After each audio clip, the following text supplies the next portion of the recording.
coffee, big cup, and hello. Welcome to another episode of the Gilmore Way podcast. I'm Kate. And I'm Laura. This week we're back at Yale, this time in the tombs of the secret societies on campus. In season 5, Rory has an interesting encounter with an organization dripping with mystique, gorilla masks and all, and exposing it for a news article that leads her down an unexpected path. Yale is notorious for its history with fraternities and secret societies, so it's only natural that a plot line involving them would happen. And Rory owes a surprising amount of her Yale experience to the legacy of these secret societies. So you'll have to stick around to find out how the history of these mysterious associations has had a lasting impact on Yale and the university experience overall. But before we truly dive into all of that, this is your friendly reminder that this is a spoilers all podcast. If you have not seen the show, go back and watch it. It's October, it's rewatch season, so there's no better time than now. And please remember to do all those YouTube-y things for us. Please like this video, subscribe to our channel. It's one click below and it really helps us out.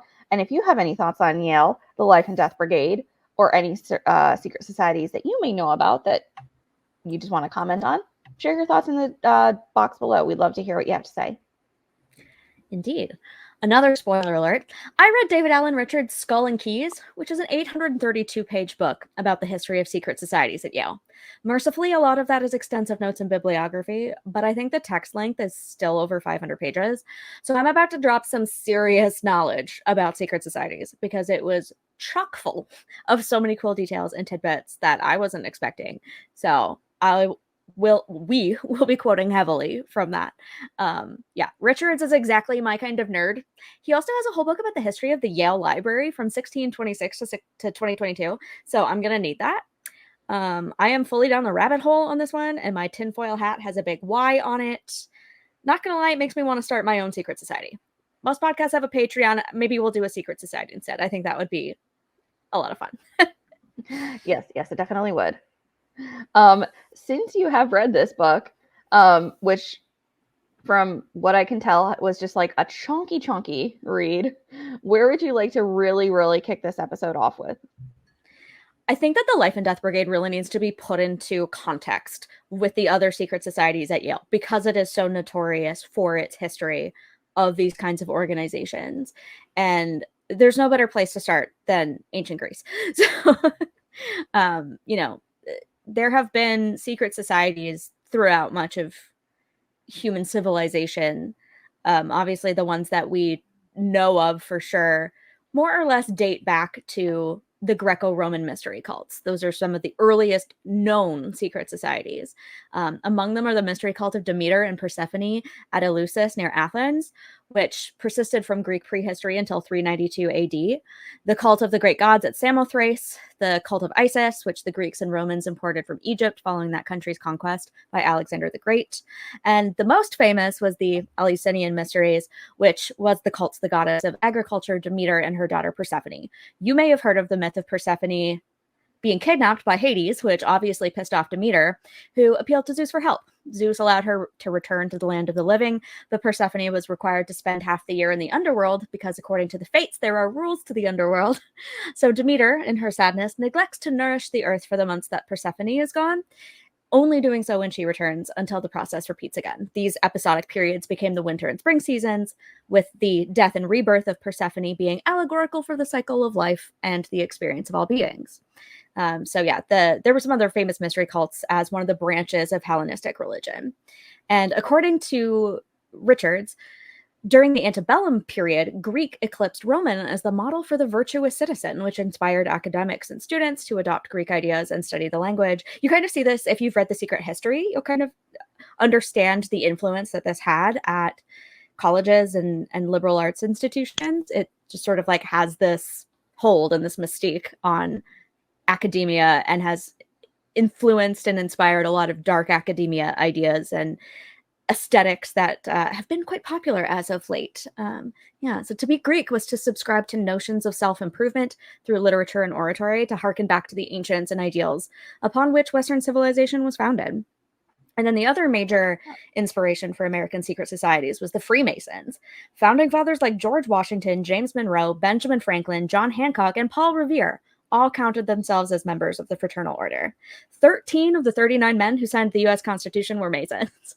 The earliest reference to them was in the Regius poem, or the Hallowell manuscript, #obscure manuscript humor 101, which was published in 1390. But Freemasonry, as we know it today, was founded in 717 when 4 London lodges merged to form England's first Grand Lodge. Freemasonry spread quickly across Europe and to the American colonies by 1730, and by 1825, Connecticut had 75 lodges.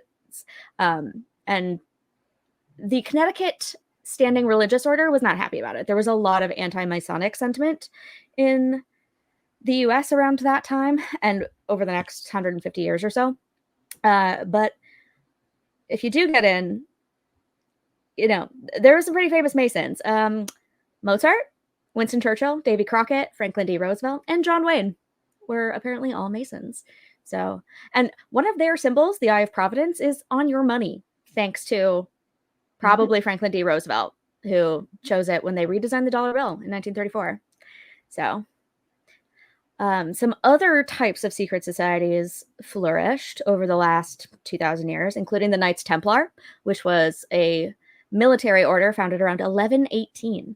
Members pledged to live a life of chastity, obedience, and poverty, abstaining from gambling, alcohol, and swearing. They were one of the most powerful and wealthiest of forces in Europe. Rumors were that they guarded artifacts like the Holy Grail and the Shroud of Turin. So, yeah, if you've read anything by Dan Brown, basically, you're probably familiar with the Knights Templar and have heard of them. The Da Vinci Code, that's, I think, the big one that most people would know and or have seen the movie. And of course, we have... better. Yeah, it usually is.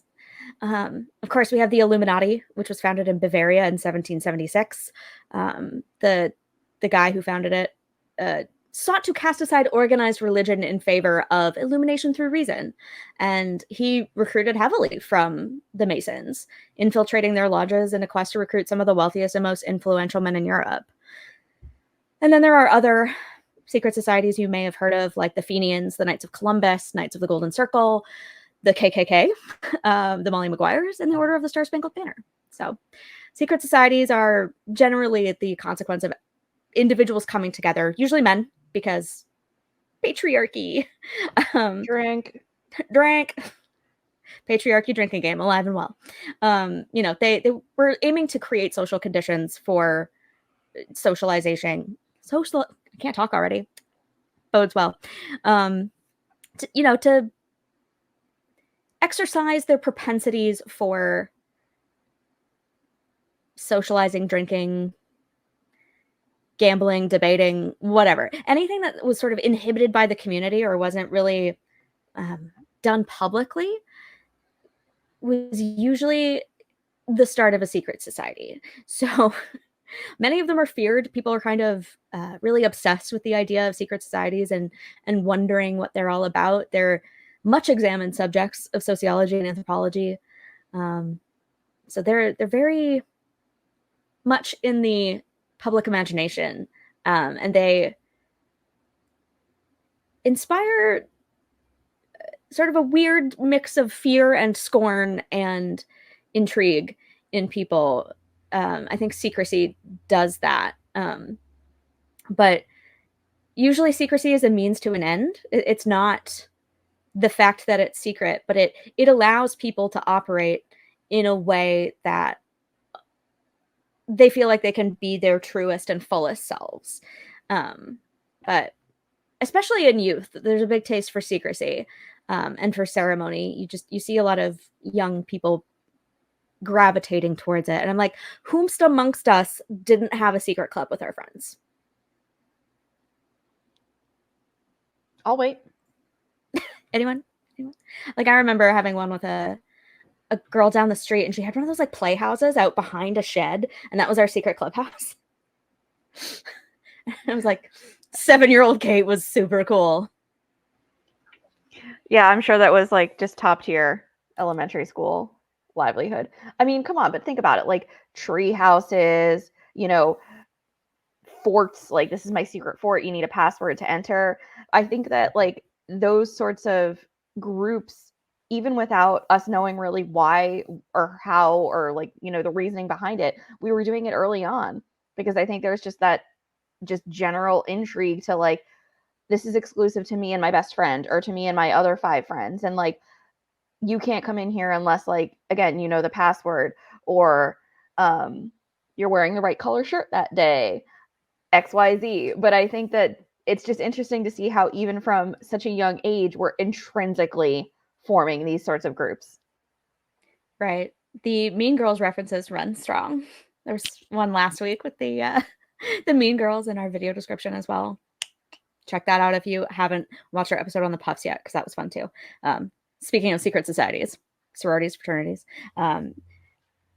yeah, there's always been sort of a natural inclination towards exclusivity, in-group, out-group, selectivity, prestige, all of these things. It's sort of like, this is mine and you can't come in. You know, there are social functions to secrecy that have served humanity and politics and social progress. I mean, that's not the purpose of this week's episode. We don't really have time to get into all of that, but secrecy serves particular functions, and the secret societies sort of banked on that and used it to their advantage to grow, proliferate, and remain strong organizations, especially at Yale. But speaking of sororities and fraternities, that brings me back to some more of this history. So one of the first fraternities and one of the first secret societies in the US, besides the Masons who came over from England, was Phi Beta Kappa. And that was founded at the College of William and Mary in Virginia in 1776. So, like, the US wasn't even a country yet. It was still colonial America. And so what happened was there was this guy named Elisha Parmley who, during the Revolution, they had to close down William and Mary. And so what he did was he took 2 charters and 2 keys from PBK on horseback all the way to his 2 alma maters, Yale and Harvard. And he established the Connecticut and Massachusetts alphas of that society. And so eventually the anti-Masonic sentiment and the desire for openness and democracy, I suppose, sort of overtook the whole secret society thing. And eventually, especially I think it was at Harvard, they went into an open society at some point fairly early on, like in the early part of the 19th century. And then the same thing happened at Yale. And one of the first PBK chapters to open after becoming an open society, it was actually at Trinity, I think it was Trinity College in Connecticut. So Connecticut has a deep history to Phi Beta Kappa, which now has 293 chapters, I think, across the US. It's not a thing here in Canada, but you know, it's quite widespread.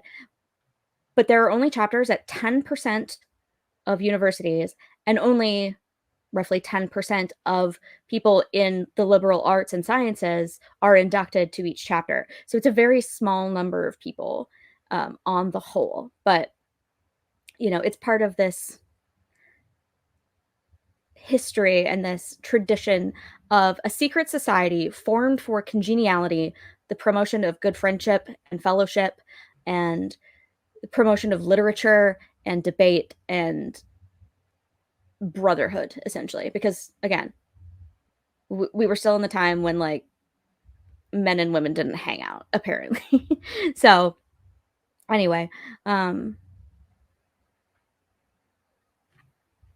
something we learned in season 7, but we don't get much on actually, is that Rory was apparently Phi Beta Kappa, because Richard says it in the song that they sang to her at her graduation party, the Phi Beta Kappa, wow. Like that part, I'm like, when did Rory get into Phi Beta Kappa? And I think that would have been a great plot line, but do you think it was something that was expressly left out because the show had already done the Puffs and the Life and Death Brigade? Or do you think the writers just threw it in as a nod to her academic accomplishments without thinking too much about it? Or like, was it too late to include it in the story maybe by season 7? And they were just like, we want to allude to it, but we don't really have time? I think it's the latter, because I think we've talked about this. The writing room in season 7 was probably not as great as previous seasons. And I'm not dissing, obviously, anyone who is still writing for that show, but obviously we've talked about it. You lose your showrunners, the trajectory kind of veers off a little bit. I think there were more loose ends towards the end of the show that were just never addressed or wrapped up appropriately.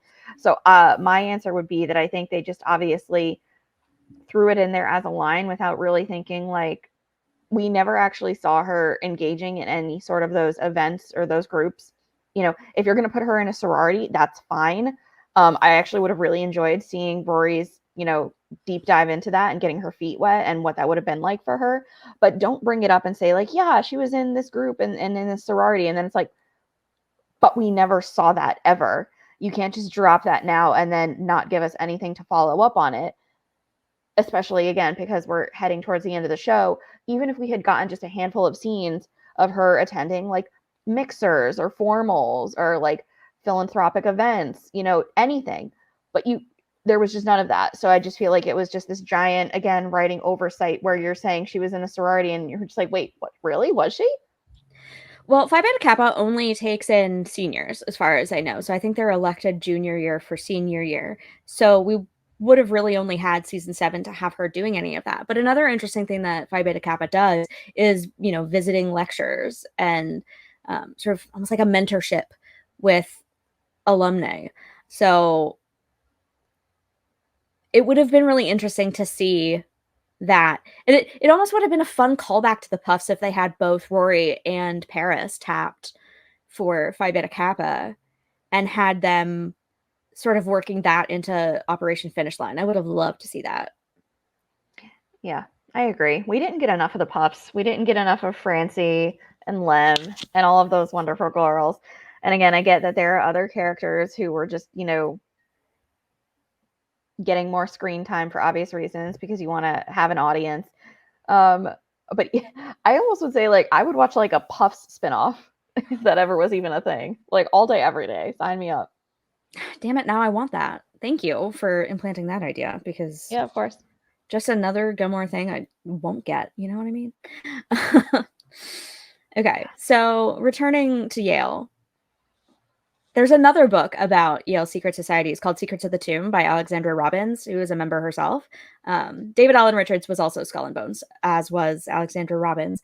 And so she starts out her book with the story of William H. Russell. So he was the future valedictorian of the class of 1833, and he traveled to Germany to study for a year. He came from an inordinately wealthy family, and he apparently befriended the leader of an insidious German secret society that hailed the Death's Head as its logo. Russell soon became caught up in this group, itself a sinister outgrowth of the notorious 18th century society, the Illuminati. He returned to an atmosphere in the US that was so anti-Masonic that even his beloved Phi Beta Kappa had been unceremoniously stripped of its secrecy. Out of vengeance, he created the most powerful secret society the United States has ever known. They worshipped the goddess Eulogia, celebrated pirates, and plotted an underground conspiracy to dominate the world. Fast forward 170 years, and Skull and Bones has curled its tentacles into every corner of American society. She refers to it as an international mafia. In its quest to create a new world order that restricts individual freedoms and places ultimate power solely in the hands of a small cult of wealthy, prominent families, Skull and Bones has already succeeded in infiltrating nearly every major research, policy, financial, media, and government institution in the country. It's been running the United States for years. Selecting members from Yale's junior talent, a school known for its strange Gothic elitism and rigid devotion from the past, they have a special affection for the Society of Wealthy East Coast Skull and Bones alumni. Apparently there's a private helicopter landing pad on the roof of their windowless tomb. They're sworn to secrecy and to deny their involvement, forever denying their members. Initiation involves mud wrestling and psychological conditioning and being physically beaten. Then they do something unspeakable in a coffin and confess their entire sexual history. They refer to it as cleansing. Then they're given robes to represent their new identities as individuals with a higher purpose. The influence of the cabal begins at Yale, where Skull and Bones has appropriated university funds to their own ends, leaving the university virtually impoverished. The Skull and Skull and Bones corporate shell, the Russell Trust Association, owns nearly all the real estate of Yale and Connecticut. The order can call on members in any area of American society to do what has to be done, and it controls the wealth of the Rockefeller, Carnegie, and Ford families. It's taken steps to control the American media. 2 of its members control the firm that represents the New York Times. Maybe Rory should have tried to become a bonesman instead of joining the Life and Death Brigade. Plans for Time and Newsweek were hatched in the tomb. Bones developed and dropped the atomic bomb and choreographed the Bay of Pigs invasion. There are ties to Watergate and the Kennedy assassination. Discriminate against minorities. They're misogynist. Encourage grave robbing. And then, of course, this then is the legend of the Skull and Bones, aka most of what I just said is legend and maybe not necessarily true. I feel like some of it could be true, but I don't know how much of it actually is. But Doyle does mention the whole like, well, they've never been linked to masturbating in a coffin, so I automatically like these guys better. So like, you never know. Or maybe he just was hearing the wrong parts and stuff. So yeah, she notes that it's astonishing how many people believe that a tiny college club could wield so much power and influence, which is kind of the idea. A lot of the criticism of these societies is that they're elitist and that they pull a lot of strings with campus politics and frankly American and world politics as a result, just because of the tight-knit nature and the nepotism and the elitism and all of it. But she makes a really good point that, you know, the number of members is so statistically insignificant that the fact that so many prominent people have come out of them it's certainly interesting. And yes, these people wield a lot of power, but that doesn't necessarily mean that the societies wield that much power and influence. So anyway, going back to Dave Richards' book, I just wanted to read the sort of description of it because I think it really is a nice little just like summary of not only his book, but of his whole thesis statement, right? So the mysterious, highly influential hidden world of Yale's secret societies is revealed in a definitive and scholarly history. Secret societies have fundamentally shaped America's cultural and political landscapes. In ways that are respected but never explicit, the bonds made through the most elite of secret societies have won members Pulitzer Prizes, governorships, and even presidencies. At the apex of these institutions stands Yale University and its rumored 26 secret societies, although I think that number is more like 47. We're not sure though. Tracing a history that has intrigued and enthralled for centuries, alluring the attention of such luminaries as Ernest Hemingway, William Faulkner, and F. Scott Fitzgerald, Skulls and Keys traces the history of Yale societies as they set the foundation for America's future secret clubs and help define the modern age of politics. But there is a progressive side to Yale's secret societies that we rarely hear about, one that, in the cultural tumult of the 1960s, resulted in the election of people of color, women, and gay men, even in proportions beyond their percentages in the class. It's a side that is often overlooked in favor of sensational legends of blood oaths and toe-curling conspiracies. Dave Richards, an alum of Yale, sheds some light on the lesser-known stories of Yale's secret societies. He takes us through the history from Phi Beta Kappa and the American Revolution, originally a social and drinking society, through Skull and Bones and the rivals in the 19th and 20th centuries. While there have been articles and books on some of those societies, there has never been a scholarly history of the system as a whole, until now. So, Richards himself graduated summa cum laude from Yale and was working as a research assistant to a literature professor at Yale. He also happened to be Yale Law School classmates with none other than Hillary Clinton. Fun facts. All right. And so now I have a little section planned out called Things Rory /Yale /the World Can Essentially Thank Secret Societies and Their Members For. So, Laura, would you like to give us our first one? I would love to. We're going to kick it off with the residential, words don't fail me now, the residential college system from Edward Harkness. Yes, that Harkness family has ties to the Wolf's Head, including his cousin William Lamone Harkness, father of William Hale Harkness. And Bill was heir to the Standard Oil name and money. Get money, get paid. Edward Harkness, a prep school graduate whose father had been a silent partner of John D. Rockefeller, was instrumental in the founding of the Standard Oil Company. And he roomed at the suggestion of the college dean with a future leader and bonesman of his class, Henry Sloane Coffin. Harkness made warm friends and achieved membership in Psi Epsilon, and upon tap day, he followed his elder brother into Wolf's Head. He was later to see Yale as one place where he felt completely at home. From his family fortune, he donated in the late 1920s $16 million to Yale for the development of the residential colleges in New Haven, patterned after those in Oxford and Cambridge, in a deliberate attempt to restore to the large college classes a feeling of community in breaking down social walls between undergraduates. These magnificent donations of John Sterling and Edward Harkness to Yale, generated in no small measure by their respective senior experiences in Skull and Bones in 1863 to 64 and in Wolf's Head from 1896 to 97, weigh heavily in the balance against all criticism, aggravation, and social misery that the senior society system has generated throughout its history. Now, obviously, there were snobberies to be eliminated by the college plan. Every undergraduate would be just as good as everybody else. No more of the old system that had crystallized, while Yale was half as big as it is now, and a new social order chiefly brings new benefits for Yale's college recurringly membered forgotten man. Edward Harkness had aimed to have his gift induce Yale College to offer his students a satisfactory form of fellowship and social companionship on a common basis, not necessarily subject to man-made distinction. Next up, the Sterling Memorial Library, where you can sniff books to your heart's content.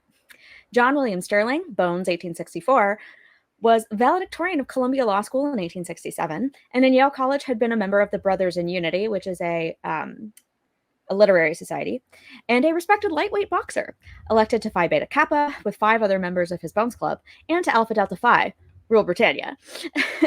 While he never, while living, made any notable gifts to any religious, charitable, or educational institution or fraternity, so loyal he was to his college and engendered by his strong friendships there, that he decided to give most of his money to them. So, as a result of his membership in Skull and Bones, as his last will and testament makes clear, in grateful remembrance of the benefits resulting to me when a student in Yale University from my connection with the so-called Russell Trust Association, and the advantages which I have since reaped in my professional life from the discipline and experience gained thereby, and as a testimony of such benefits, I hereby direct my said trustees out of the residue of the estate vested in them, not hereinbefore effectively disposed of, to pay the trustees of said association and their successors in the trust the sum of $10,000.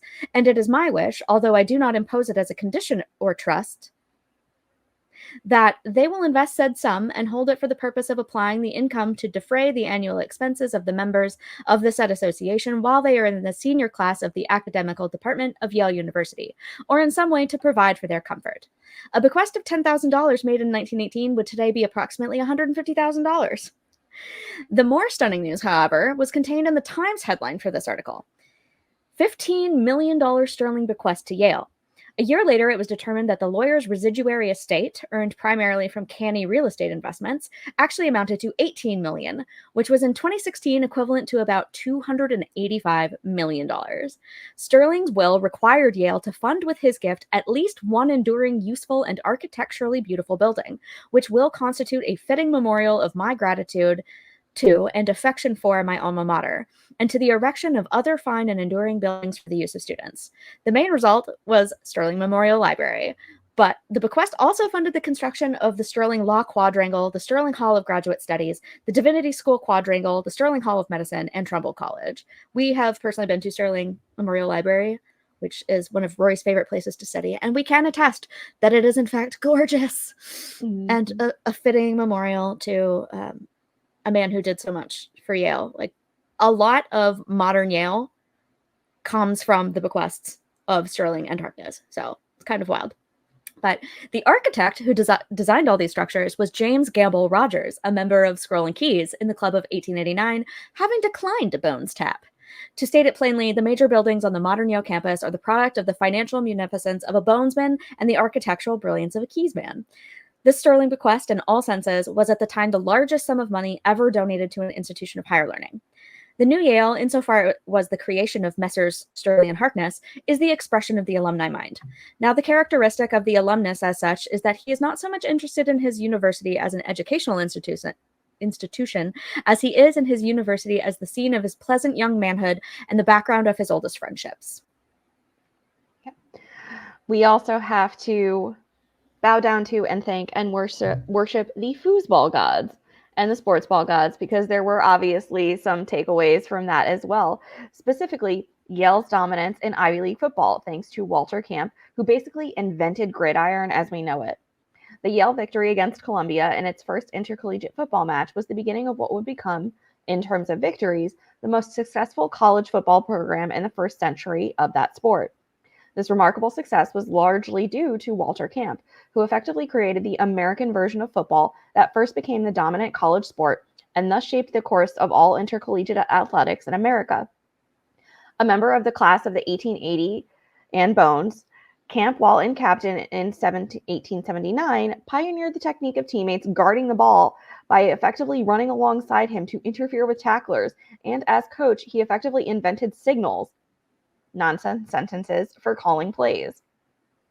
Yale's fight song, Bulldog, was written by Cole Porter, who was a Keys member and in the class of 1913, and Porter submitted the lyrics to Bulldog, coincidentally, for the football song competition as a 5'6" and 15-year-old candidate wearing ludicrous clothes at the time.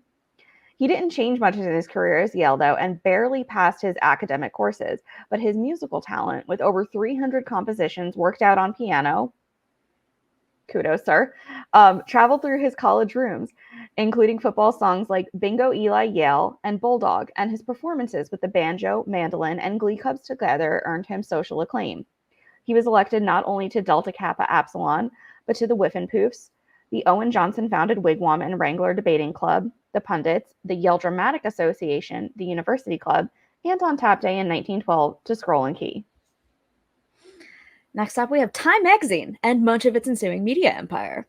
The Yale Daily News, which is one of the first college newspapers, college dailies specifically, currently resides in the Britton Haddon Memorial Building, named after one of the co-founders of Time Magazine and Skull and Bones member Britton Haddon, who co-founded it with Henry Luce, also a Bonesman. The Yale Daily News's origins is actually as an anti-society publication. One of the most irritating things to the senior societies in the 1870s, and one of the most corrosive things to their reputation at the time, were the pinpricks administered by the Yale News. I was watching, Richards did a discussion in publicity for this book a few years ago at the New York Society Library. And during this talk, he said that the paper was started to torment these secret societies. So that's funny. It first appeared in January 1878 as a way to take down the secret societies. It was completely anti-society. And then the other co-founder of the Time Empire, and the more famous one, because Britton Haddon actually passed away very young at 31. So Henry Luce sort of removed him from the masthead after a little while, and kind of took over, and almost there was a rivalry between them. There's a whole article from Vanity Fair about their rivalry. So yeah, Henry Luce was also a Bonesman. They were talking about it so much that they just decided to do it together, essentially. So in January 1919, Luce and Haddon returned to Yale University from the war as juniors. In May of that year, they were both tapped into Skull and Bones.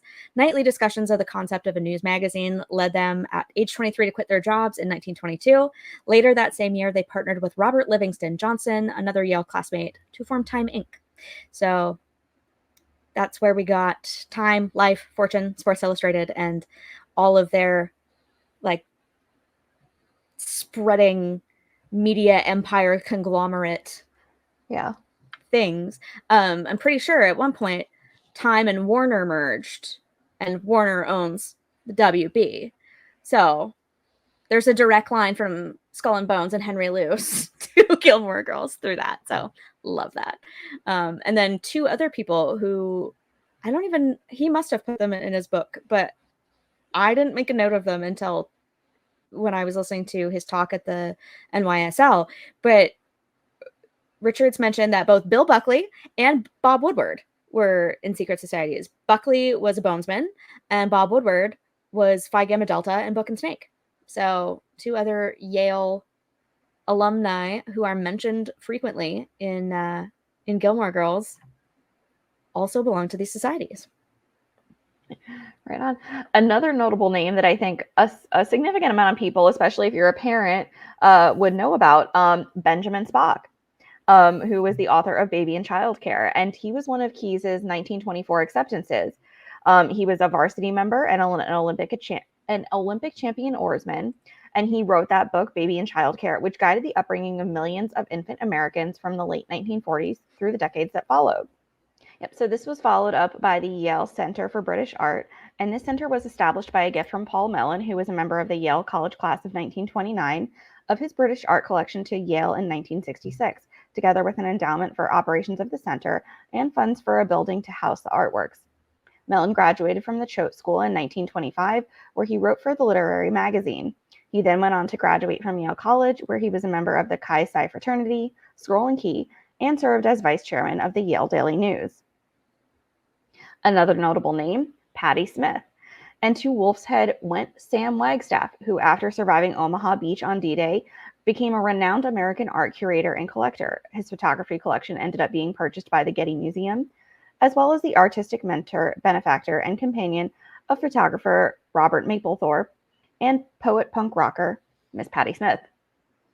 Who would have known that her benefactor would be attached to Yale and to secret societies?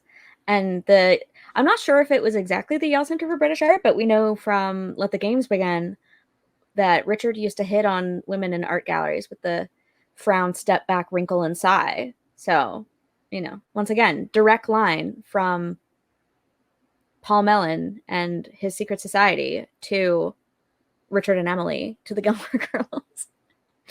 And of course, the Choate School is noted as one of the potential inspirations for Chilton. So, fun facts. Mm-hmm. Next up, we have Lorelai's "Give Bush a Wedgie" T-shirt. So one thing that sort of became a tradition on tap day is that the last man tapped was usually sort of like the most important, the big man on campus, if you will. And one year, I think it was 46, right after the war, the last man tapped for Bones was none other than George Herbert Walker Bush, whose Yale Blue Veins and Senior Society antecedents came from several ancestors and from both sides of the families reflected in his full name. The first Bush to attend Yale was the 41st American president's great-grandfather, James Smith Bush, class of 1844. His other great-grandfather, David Walker, had built the largest dry goods import firm west of the Mississippi, and the investment firm of his son, George H. Walker and Company, founded in 1900, had become one of the more important in the Mississippi Valley. Walker became president of the W.A. Harriman and Company investment firm, where Prescott Bush, Yale 1917, and Bones, became the vice president in 1924, having first become Walker's son-in-law in 1921. The GI Bill helped not only Bush, but others who ordinarily would have attended Yale, funding $500 of the $600 per year tuition and $105 for a married couple's monthly subsistence. It also helped thousands more who would not have even thought of Yale, and the social complexion of the campus changed considerably around that time. Only weeks after his return from the Pacific, on January 6, 1945, Bush married Barbara Pierce. In an overcrowded New Haven, the young married couple lived, and over 2.5 years of his college education in the still accelerated course after the war, in 3 apartments, losing their first because of Barbara's pregnancy with their first son. George Dubs was literally born at Yale. And I wonder if Amy knew this or if it was just a coincidence. Like, obviously, when the show started and through the first couple of seasons, Bush was president. And so I'm wondering if he was just referenced so much because of the current political state of the world and his leading of it, or if she knew his connections to Yale, because there are so many references to him. But anyway, neither here nor there. Despite having a young family, Bush entered fully into the college's frenetic social and athletic life, joining and then serving as president of the junior fraternity Deke, captaining the Yale baseball team, and playing in the first 2 College World Series. Then pregnant Barbara Bush sat in the extra-wide seat in the Yale Stadium, which had been designed for William Howard Taft to use while teaching at the law school. And being elected to Phi Beta Kappa, an achievement perplexing those who had known him at Andover. George Herbert Walker Bush, of course, had one of the most remarkable political careers of all of the veterans who came to Yale and who join secret societies, and one of the most remarkable of all American politicians, frankly, serving as a term for congressman from Texas's 7th District, ambassador to the UN, chair of the Republican National Committee, director of the Central Intelligence Agency for a year. And then he was sworn in as the vice president of the United States by Supreme Court Justice Potter Stewart, who was a bonesman from 1937. So he's, kind of a big deal. And of course, traditions of legacies, both for Yale and its senior societies, still held considerable sway. In college admissions, by written policy, the father's whole record of service to both Yale and American society counted. Under this policy, the grandson and son of prominent Yale graduates of the classes of 1917 and 1948, respectively, was admitted in 1964, although scholastically he was halfway down his Andover class. When Yale took in 47% of Yale legacy applicants, against only 27% for non-legacy applicants. In his junior year, George W. Bush, by then the president of both Delta Kappa Epsilon and the college's Interfraternity Council, was tapped for Bones, delegation of 1968, although not, as legend has it, by his father, returned to campus. And so John Kerry was the year before David Allen Richards, and Bush was the year after. So he was like there when it happened for Bush, which is kind of crazy. Another fun one. Bay of Pigs. Was that yours too? The most remarkable result one year was that there was a new keysman named Richard Childs, who was the author of an article called The Elks in Our Midst, which was an article that was critical of the senior society system, and it was published in a campus publication called The Hoot. He didn't appear on campus. His keys tapper went directly to his dormitory to offer election. Normally, tap day happens. For a while, it was... we'll get there. I don't want to spoil it for you. Anyway, so his keys tapper went directly to his dorm room to offer his election, and he accepted, scroll and key. And a Bones representative visited that same dorm room to offer election to Childs' roommate, Hoot co-editor Richard Bissell, who went on to work for the CIA and who oversaw the U-2 spy plane program and was the author of the disastrous invasion at the Bay of Pigs in Cuba in 1961. Bissell, whose older brother had been in Bones, but never discussed the society with him, refused the invitation. So 2 roommates, one went to scroll and key, one was tapped for Bones, but said no. Interesting. And the one who went to scroll and key was critical of the secret societies. So I thought that was kind of funny. It is a weird coincidence, especially when people say no to these sorts of groups. I mean, I'm sure there's reasoning, but you have to wonder why. Yeah, it was quite rare, actually, to turn them down. I mean, as there were more secret societies to choose from, sometimes you would turn down the one that you think people would want to get into, like the more prestigious one, and then they would go to a different one. So there's that. In general, a few other fun facts about some of these groups and these people, some people here. Yale's identification with spies and spying goes back to Nathan Hale of the class of 1773, whose statue with a British noose around his neck, as he only regrets that he has but one life to lose for his country, stands not only in front of Connecticut Hall on the old campus in New Haven, but in front of the Central Intelligence Agency's headquarters in Langley, Virginia, which is now named after George H.W. Bush, who headed the agency before becoming president. No other American university, it appears, has sent so many of its graduates into the profession of intelligence gathering. Sneaky, sneaky. The Whiff and Poof song, based on Rudyard Kipling's poem Gentlemen Rankers, with words distinctly appropriate to the art of spying. I mean, hey, this is the song that they were singing in Ted Koppel's Big Night Out. And then we also have from Yale's class of 1943 alone, at least 42 men who entered intelligence work, largely in the OSS, and many who remained on after the war to form the new core of the CIA. Yeah, I mean, it makes complete sense to me that people who are in secret societies are, good at keeping secrets. So this totally tracks for me. And another kind of random fun fact is that David Allen Richards is also a bibliographer of Rudyard Kipling. So another fun one is that Henry Ford II, leader of the family automobile company, was elected to Berzelius, which was actually a fraternity at the Sheffield Scientific School, which was sort of associated with Yale University, but wasn't a part of it until the college plan of the 1930s, which was when they built all the residential colleges, and they sort of like subsumed it. So you had the AC and you had Sheff, so the academic school and the Sheffield Scientific. And there was sort of like a hierarchy amongst them. And so the people at Chef couldn't join the secret societies. But when they joined Yale University, Berzelius and Book and Snake joined Tap Day as a way to stay alive, basically. They sort of had to ingratiate themselves into the system to ensure their own survival. But so Henry Ford, class of 39, was in one of those two that used to be a fraternity and became a secret society. That was a fun one. Yep. Another very, very notable name, the most famous of the Keys honorary members, was Samuel Langhorne Clemens. Mark Twain, anybody? Who was elected in 1868 when he was 32. He became an occasional visitor to graduate sessions, escorted by his Hartford neighbor and sponsor, the Reverend Joseph Hopkins Twitchell of the Club of 1859. Twain wrote to Mr. President of the Scroll and Key in 1869, "Allow me the privilege, in haste, of remembering myself most kindly to my esteemed and honored brethren of the S. and K, whom God preserve. Fraternally, Mark Twain." Now, as a famous humorist, he had, of course, only a partial and fragmentary view of his senior society's character and purposes, and Twain publicly alluded to his honorary membership and attendance at several gatherings. But as its meetings were confined chiefly to eating and drinking, he had not gained much experience, except that he had a pleasant time. Which, I mean, you do you, sir. The senior society habit of crooking, though, appropriating or otherwise sequestering college memorabilia of all kinds, was actually not seen as unlawful plundering in the first decades of the societies, when many students had a similar passion for collecting and just preserving memorabilia.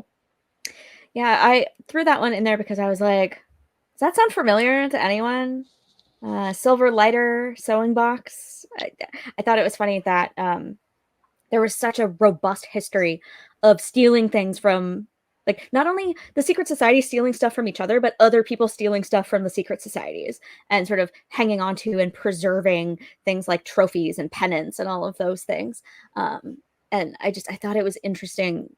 The history of stealing stuff sort of comes into Gilmore Girls, but in an unexpected way. And I don't know if it's because Logan refers to it as a little bit of Life and Death Brigade business. And I'm like, but you're doing it from like random people, not not other Yale. Well, I guess Richard was a Yaley. Maybe it is, we particularly aim Yaleys. I don't or aim at Yaleys. All right. The last piece of like history and context that I want to give to this whole conversation is a comparative discussion about the clubs that formed at Harvard and Princeton around the same time. So they also had these sort of senior societies. At Harvard, they're called the finals clubs. Like, they're the last organizations that you would join before graduating. And also kind of once you're in one, you can't join another one. So it's like, this is your final club. And then at Princeton, the eating clubs came out of sort of really bad food service at the university, essentially. And so people would get together in small groups and eat together. They would rent out spaces and hire chefs, and essentially they turned eating into a competitive sport. So that's fun. But Harvard especially is a little more famous for its senior societies, its final clubs. If you've seen The Social Network, you probably have heard of the Pork, the Porcellian Club. One of the first ones, though, was actually called the Hasty Pudding Club. I'm like, where is that name from? What is that? It was founded in 1795 as a seniors debating club. And yeah, Hasty Pudding Club. Just, why? Anyways, the most iconic, though, is the Pork, founded with 16 members in 1791. And they really make no pretense of cultivating literature or public speaking or anything the way that the Yale senior societies do. They're just really aristocratic social clubs.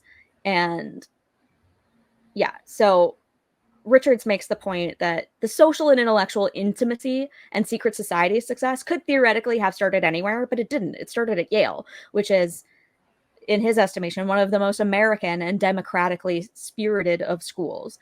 And part of the reason that this was able to happen was that Princeton and Harvard, at various times and to various degrees of success, tried to ban secret societies. So what popped up then were incestuous social clubs with little or no intellectual pursuits or attempts at excellence or diversity. And this was the time of the self-made man, a theme that I think 200 years later really runs deeply through Gilmore Girls. And it's not just strictly in the financial sense, as in becoming rich off your own effort, but in the perfection of the mind, morals, and body through sustained efforts based on an identity freely chosen and consciously cultivated. And I think that was definitely something that Lorelai aimed for, especially like identity freely chosen, right? And so we have the ancient 6 secret societies at Yale that are the above grounds: Skull and Bones, Scroll and Key, Wolf's Head, Elihu, Berzelius, and Book and Snake. The latter 2, as I said earlier, being the old chef fraternities. And then after the return of veterans after World War II, then we get a lot more clandestine underground groups. And this is sort of how we get the number expanding so quickly over the last, 80 years or something. We went from 6 to 47. So, these groups have a degree of social and intellectual intimacy that you can't really get anywhere else, not even in your residential college. I think that, there are definitely benefits to the college system in terms of facilitating a small community within a large university that allows people to rub elbows with people they might not have otherwise in their own majors or in any other sort of social division that they might find themselves in. So I think that's a really interesting thing. But the secret societies are just so interesting and different because of their focus on the perfection of the young man, especially considering that Yale didn't even let in women until 1969, and not all of the secret societies let women in until the 90s. Some of them were like immediately once women were on campus, it's like, yeah, of course. The more liberal of them, like Elihu and Manuscript, and those ones were like, yeah, women, sweet, no problem. But I think it was Wolf's Head was the last to bring women in the 90s. But anyway, so that's a little bit of the like history and background of secret societies in general and at Yale specifically. But kind of going back to what I was just saying a minute ago about the final clubs. To me, the Life and Death Brigade feels a little bit more like a final club or an Eden club than a Yale secret society, because it does seem exclusively social and frivolous. Like, we can't really be sure because we really only see that one event, but there's no debates happening. I mean, granted, there was the whole said gap twixt D and F shall and no word slip from the lips of anyone here. Well, you just did it, so yeah, great. And no word this group allows. Sorry. So there does seem to be an erudition to the group, but I don't necessarily think that it's founded on those principles. So let's move on, I guess, to the Life and Death Brigade, the like heart of Rory's relationship with Logan in a way.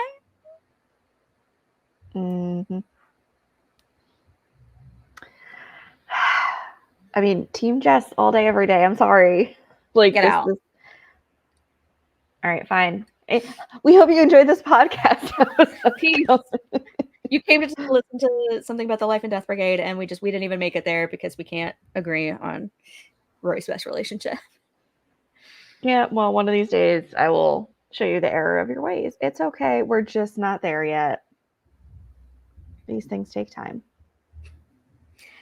Yeah, I don't see it going down that way. I think it's going to happen the other way, but that's neither here nor there. Let's talk about the Life and Death Brigade. So when Rory picks up this story, she says that she's read an article in the Yale Daily News from 1996. And when she goes to the event in You Jump, I Jump, Jack, I think it's Colin is the one saying, welcome to the 108th Grand Assembly, which means that the first one was in 1896. So the article that Rory was reading was the centenary of that club, which I thought was interesting. And then, of course, we have her looking at the Yale Daily News archives, and she sees the image of former members jumping off a bridge, that really like iconic newspaper clipping. And then, of course, the police nab members of secret society. And so if you like freeze that frame and read some of it, part of me is like props to the props department, and the other part of me is just like, this is really bad. But some of the phrases that you can make out from that article include suspects detained in disappearance of air balloon. It mentions tombs, so it's like, okay, somebody did their homework. It mentions a private helicopter landing pad. Ritualistic psychological. Can't read the rest of it. Their new identities, a higher purpose, rebirth, and a student named Elias Huntsberger. Yeah. I mean, it's definitely interesting to see. And I think the intrigue for Rory was not even necessarily that she was maybe suspecting that Logan was a part of this group. I just think she wanted a good story. And again, we just allude to like the mystique and exclusivity of these sorts of organizations being like, I want to know more. And for anybody who's not in it, and especially for Rory from a journalistic capacity, this was like a story to break that nobody else had really been able to crack. Even when she's talking with Doyle, he says, like, yeah, like pretty much the whole school knows of the existence. We can't just prove it. We've always come close, but they've just eluded us time and time again. And so I think for Rory, it's just also challenge accepted. I'm going to nail this one. I'm going to get this. And so she does, thanks to one Logan Huntsberger. I love her approaching him. Like she's like waiting for him. And she's like, hey, I thought I'd give you a chance to respond to my article. It's about a club, one of those super secret, super exclusive clubs here at Yale. Membership spans 1,000 centuries, secret handshakes, secret sayings, a lot of running around in circles in your underwear, that kind of thing. Your grandfather was in it, which means that your father was in it, which should mean that you're in it. Which, again, isn't necessarily true. I mean, these societies do tend to take legacies, but as we saw with the Bushes, not every generation is guaranteed entry into the group. No, that's true too, though. Do you think that Logan, I'll just pose this question now because we talk about how nepotism and legacies allow so many people to get into these groups. Do you think Logan would have been able to gain entry without Elias and Mitchum? Like, would he have had what it takes? Or do you think he was just in the LDB because his family name got him there? That's a really good question because we don't exactly know what their criteria for selection is. I mean, if it's being rich, I guess he relies on them for that because that was just what he was born into. It's probably not based on any academic requirements, which once again, he probably isn't getting in on that. We don't know enough about this group, and I think maybe it's a flaw in the writing and conception of the whole Life and Death Brigade plotline that there's not enough attention paid maybe to like how all of this works. But maybe that's just a me thing and I'm demanding too much and it doesn't really matter because it's just funsies for the plot. But I think Logan wouldn't be who he is without his Huntsberger name and upbringing. And I think the Life and Death Brigade really is appealing to people, not just based on the amount of money they have, but on their propensity to do impulsive, reckless, and rebellious things. And Logan is very much a rebel because, you know, this whole family legacy thing feels like a chain around his neck.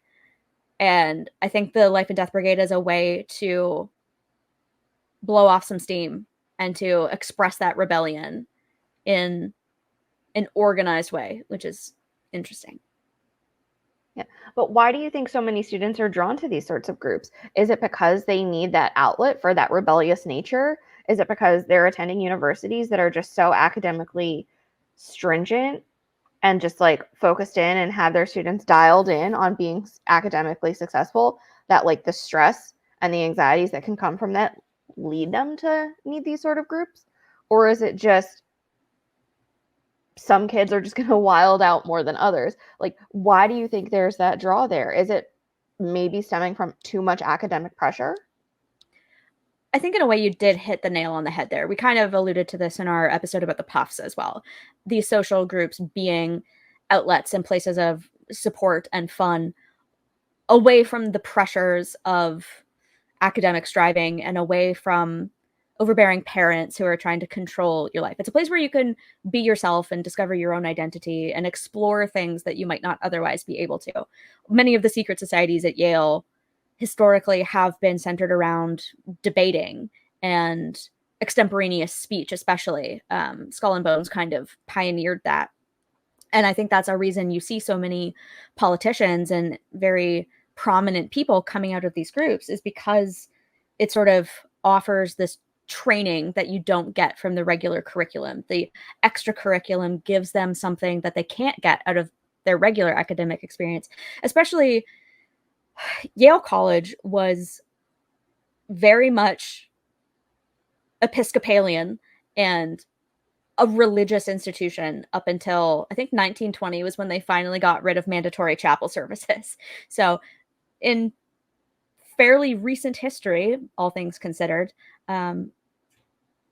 it finally sort of dropped that religious orthodoxy.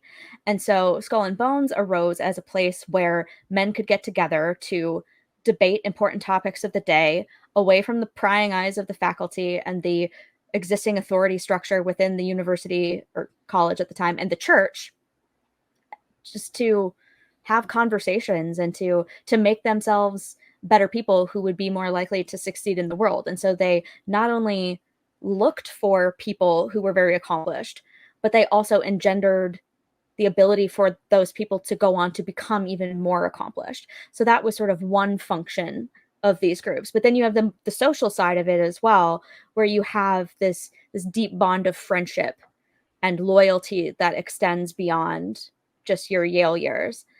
And a group like the Life and Death Brigade doesn't have that former element of the whole like academic interest and let's make ourselves better people. There is that sort of just need for an outlet on that side. And that's why, to me, it reads more like a final club, this sort of exclusive elite secret society that, you know, even Skull and Bones, which is quite elite and hard to get into, doesn't fit into because it has these sort of like higher ideals.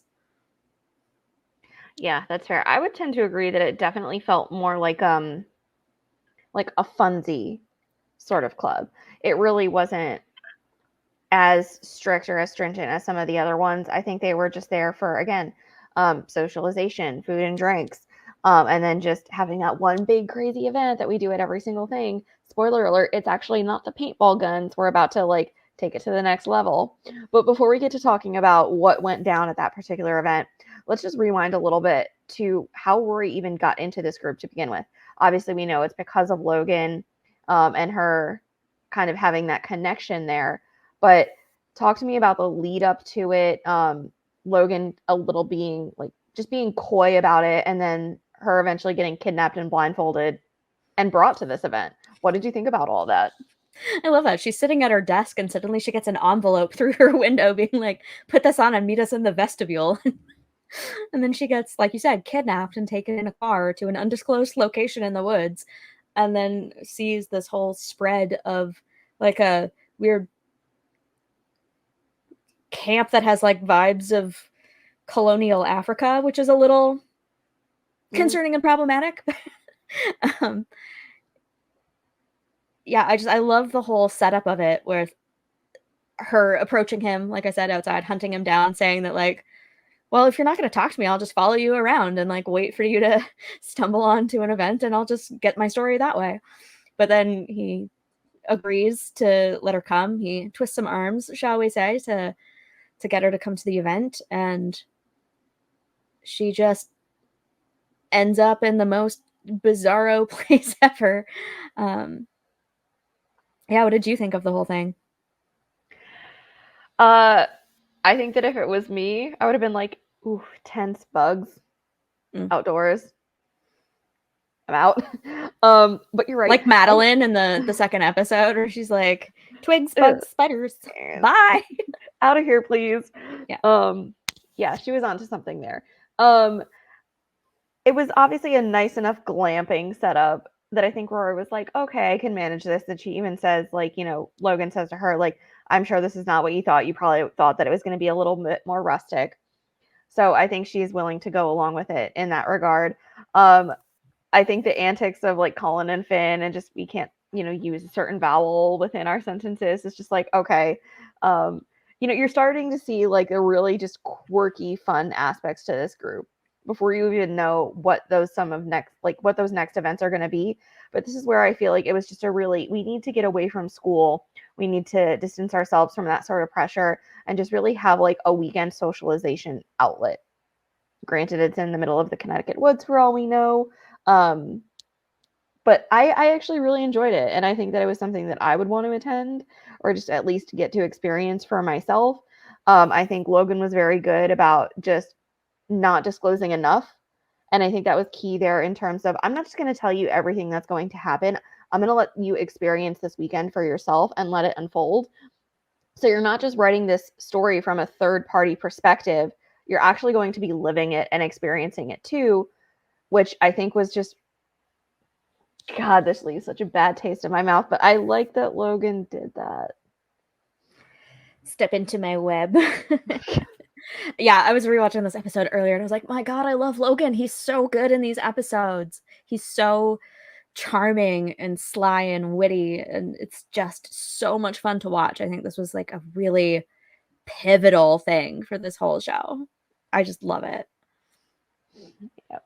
Now, fast forward to the following day where we start to see like even more crazy antics, like again, the paintball guns and people just lining themselves up to be targets.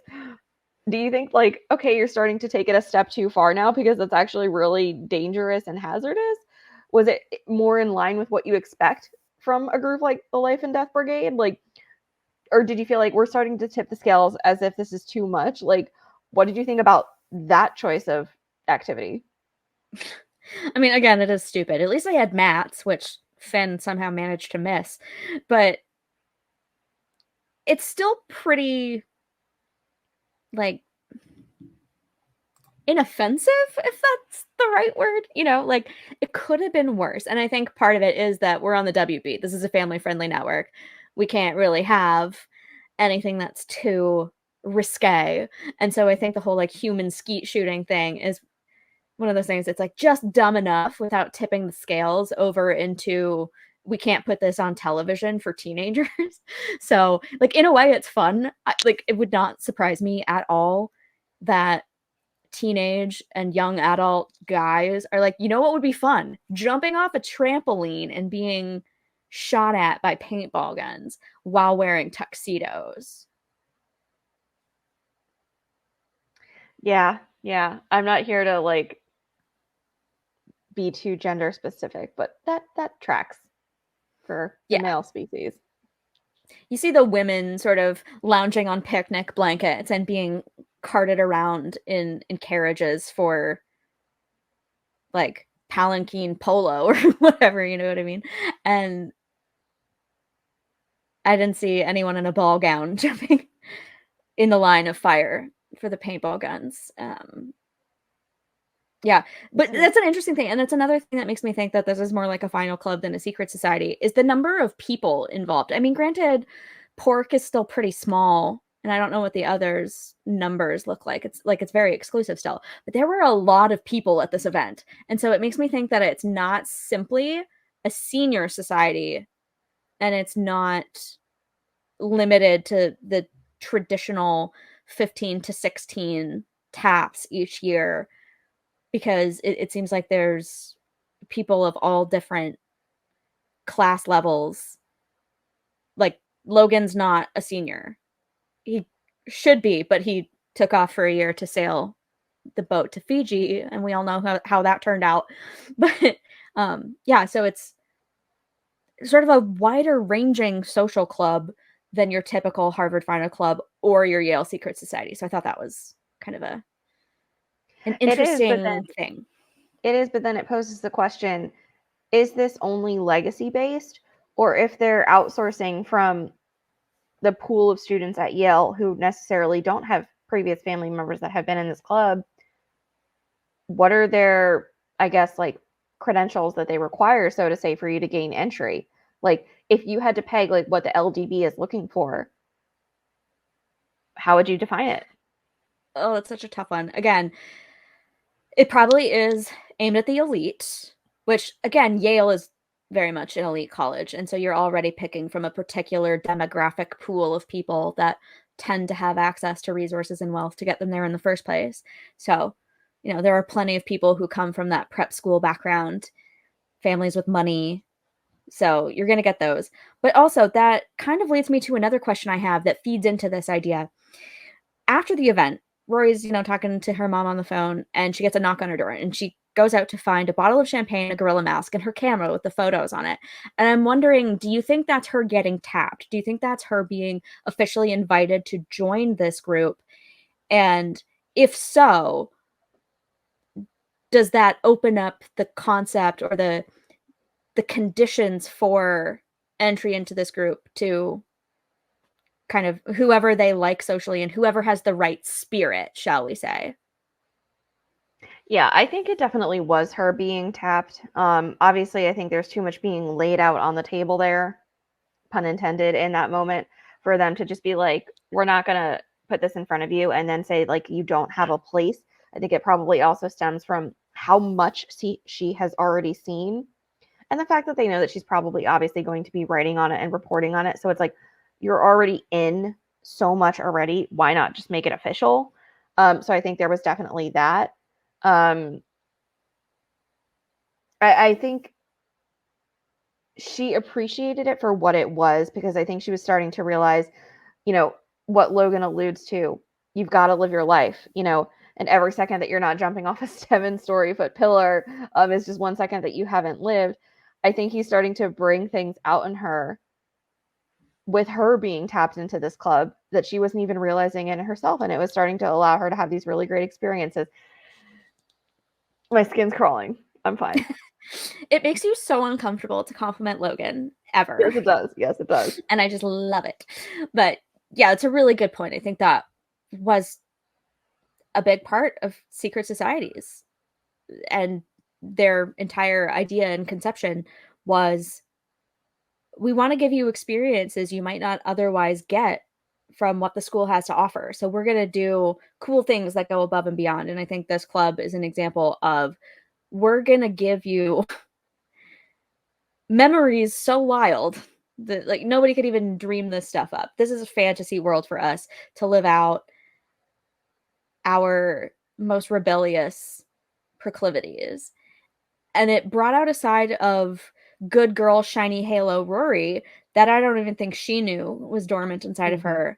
And this wasn't her complete turn to the dark side, shall we say, because I think it might have started right from the beginning of the show when she went to Chilton and put herself on the conveyor belt of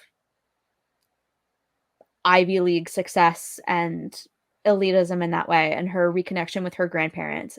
Obviously, season 4, she starts going even further into that. But this is sort of like that final nail in the coffin, in the tomb, if you will, of her opening her eyes to wealth and privilege and excess in a new and exciting way. It's an entree into a new world that, as you said before, like Logan is sort of drawing her in and trying to give her these life experiences to make her more well-rounded, to encourage her to get her feet dirty, to get in the muck, get in these people's heads, understand them, become one with them, and tell their story in an authentic way, and therefore make it part of your story. And so I love that about this whole plot line.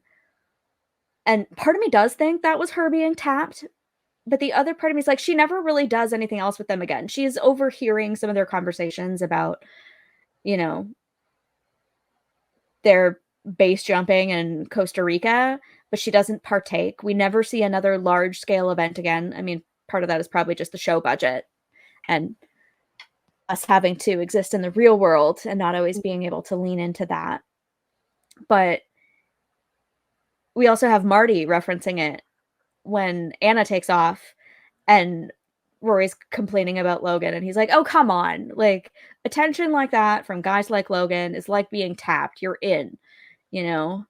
So you're right. I think she knows too much, and she has sort of told the story from an inside perspective. And so it makes sense that they would try to bring her into the group to sort of maintain that loyalty, if you will, to make sure she doesn't start spilling more secrets. The one of us is strong with secret societies.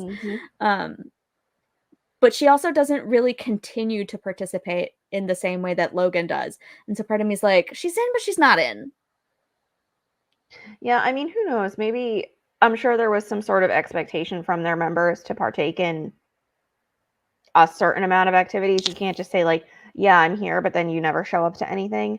But maybe they did have some sort of guidelines for, like, you're not required to attend everything because we understand life happens.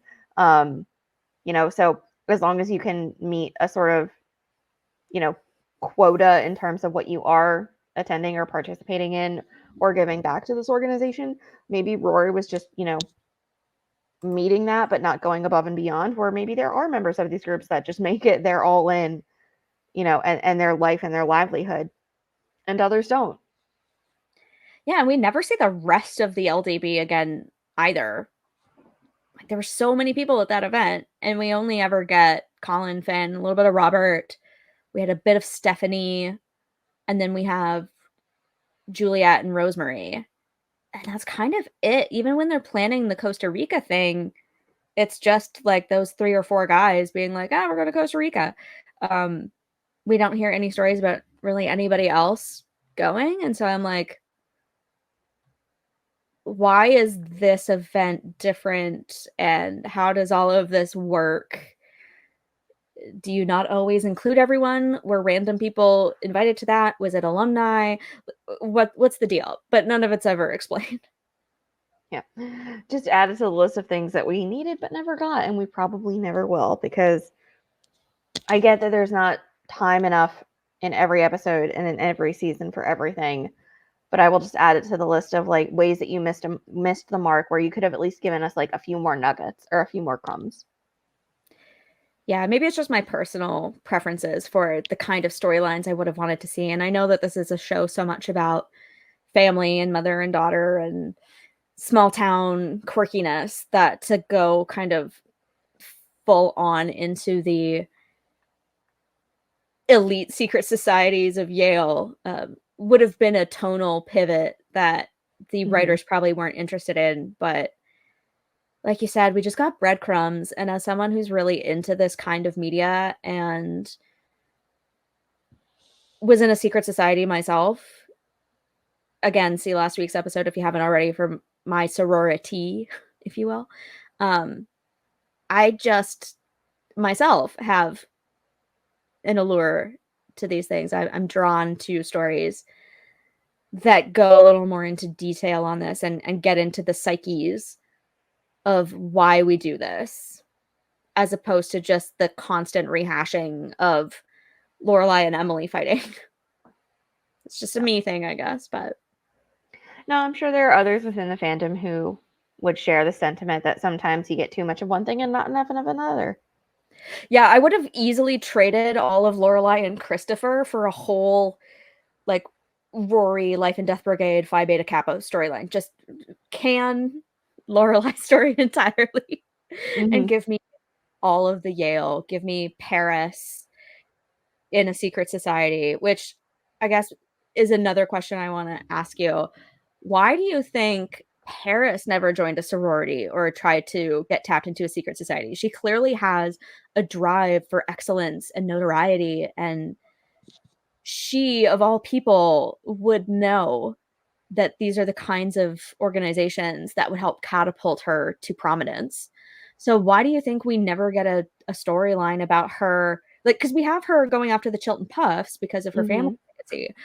But with Yale being so notorious for this kind of thing and producing some of the most recognizable names in a number of fields, why do you think Paris didn't go after that? What? And she must have read Rory's article on the Life and Death Brigade, and there was no intrigue there. There was no interest in being like, hey, can you get me in with these people? Or like, do you happen to know who's like running Skull and Bones right now? Because I could really use that connection.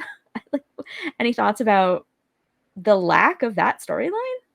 Yeah, just because, again, there's not enough time. You know, if we were getting 2-hour weekly episodes, maybe, but, you know, even for the 45, 50-minute runtime, it probably was just not enough. And like you said, they're focusing on other characters and other storylines that maybe we just don't particularly care about as much. I could have absolutely bought into not necessarily Paris joining the LDB, because I think she would have seen some of their antics and been like, y'all are idiots. Like, that's a little bit too much like on the other end of the spectrum for me. I think she would want more of like a scholarly or academically minded focused you know, group or society that would just allow her to, you know, sit down and just like have those debates and intellectual discussions. And I think that she absolutely probably would have pursued them. I just think honestly we didn't, as basic of an answer as it boils down to, just because there wasn't enough time to write something like that in. But I could have totally seen her just, you know, secretly, okay, you know, Tana, Janet, Rory, have a nice night, I'm going out, and dipping out to do something with, you know, S&B. Who knows? Yeah. Instead, we got the stupid Asher plotline. That secret was nowhere near as cool as this one could have been. Again, with it being a senior society, rather, it would have been hilarious in season 7 to have little allusions sprinkled in of like, oh, I have a meeting. Yep. Can't tell you what it is. Just sort of allusions, but without the actual plotline would have been hilarious. Although, again, it would have made me want more, which would have been infuriating. Yeah. But Can you imagine like Paris sets an alarm for like 5 a.m. and Janet's like, you've got on me about this entire time, and now you're up here in like the common room of our dorm at like 5:05. Like, where are you going? And Paris is just like, just enjoy your jog. yeah, I don't think they meet that early in the morning. It's usually like a weeknight Well, evening. no, but I get what you're, but you know what I'm saying. Where just something where she's like, I'm gonna dip out. Don't ask questions. See you later. Yeah. That would have been hilarious to me. I think that would have been the perfect balance of like giving Paris something to do without having to actively incorporate the storyline, but just making it sort of a running gag, if you will. Mm-hmm. So that would have been fun. I wish we'd had that. But, you know, you can't have everything. It's just, to me, it feels like stuff was left on the table. There was more that could have been plumbed with this whole thing, but instead it veered off into the Mitchum storyline and the, Mm-hmm. which again makes some sense. And of course, the infamous Rory and Lorelai rift for nearly half of season 6. And so we have all of that getting in the way potentially of Rory's participation in a group like the Life and Death Brigade. She's a serious student. She doesn't have time to be frivolous and excessive in that way all the time, in the way that Logan seems to. It's not her area of interest. She finds these people sometimes, from what we can tell based on her writing, shallow and, you know, elitist. But she doesn't realize she's one of them now. Yeah.